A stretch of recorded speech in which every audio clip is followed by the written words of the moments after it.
I'm Patty Ann Brown, and you are in the strategy room. Another major metropolitan area is debating whether to raise its minimum wage to $15 an hour. Los Angeles County crafting a law to increase its hourly wage, even as some businesses threaten to cut back on hours. This comes after Seattle raised its wages to $15 an hour earlier this year, or enacted a proposal to do that. And here with reaction right now, Democratic strategist Joe Lestingi and Republican strategist Ashley Intartaglia. Thank you both for joining us.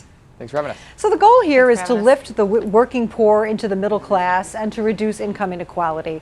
But opponents say it's not going to work out that way. They say small businesses are going to lay off workers, or they're going to have to raise their prices, or some businesses are just going to fail and larger businesses will outsource to countries with cheaper labor. Joe, what do you say? Well, this is the same drumbeat we've always heard when we discuss the minimum wage, and it has yet to come true. In fact, in Seattle right now, which has already implemented this type of plan, they're seeing a growth in their economy that is also protecting the workers and their salaries.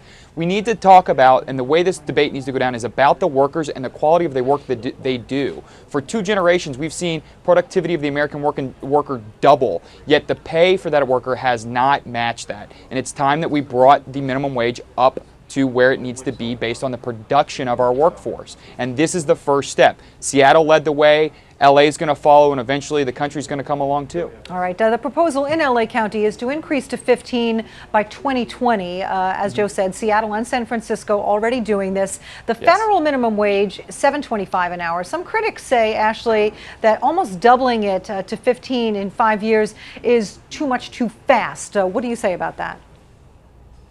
Well, I think it's crazy, and my personal opinion is that it should never be the role of the government to mandate what businesses and employees agree on. Every business is different, and every employee is different, and I think that's really a conversation between employees and employers of what they can afford to be paid and what their expectations are. And the great thing about this country is that if you don't like what you're getting paid, you have the freedom to choose and leave and go somewhere else. Well, say you're a single mom, you've got 3 kids, it costs $10 an hour, say, to put all 3 in daycare while she's working. Add in the transportation costs. If she's only making $8 an hour, that math doesn't work. These moms say it makes more sense to stay home with their kids and get the public assistance. How do we break that cycle? Well, one of the things that we need... But if the alternative is that... Oh, sorry. I'm sorry. Go ahead, Ashley. I'll get to you, Joe, next. I was going to say, if the alternative is that by mandating that the company she works for raises her minimum wage to 15 and they can't do that and they go out of business, now she has no job as opposed to any job, and now that employer is also out of a job and contributing to the poverty community as well. Okay, so Joe, I don't think that helps either. Your response to that? Well, it's very simple. We are going to pay for this worker one way or another. And the goal right now is to shift the burden off the taxpayers, because through subsidies, which are like Medicaid, unemployment assistance, food stamps, all of that are currently going to minimum wage workers. We're going to pay for that worker in one way or another. So the question is should the employer be respecting its employee enough to pay him a fair wage? So yes, the government does have to step in, because the government is looking out for the people on this one. We have a horrible history in this country of employers disrespecting employees, whether we go back to the 19th century or the Industrial Revolution and the beginning of unions. They've all come through these steps. The workers need protection against the employers exploiting their workforce to make some extra profits. And these are floors that the government will put in to keep workers above that poverty line. So it's extremely important, because otherwise we're going to end up paying for them through our tax dollars. So yes, if companies fail because they can't pay their employees a minimum wage, then that's on the company. The company needs to make a business model that works. But unless it's nationwide, Joe, a lot of these companies say we're just going to move out of LA County. But we've never had, we don't have that.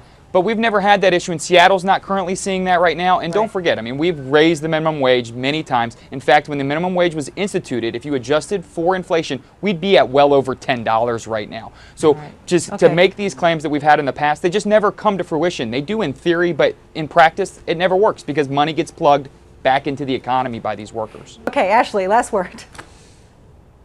I was going to on what Joe said, I don't think employees need protection. They need to stand up and have a voice. This is a self-correcting problem.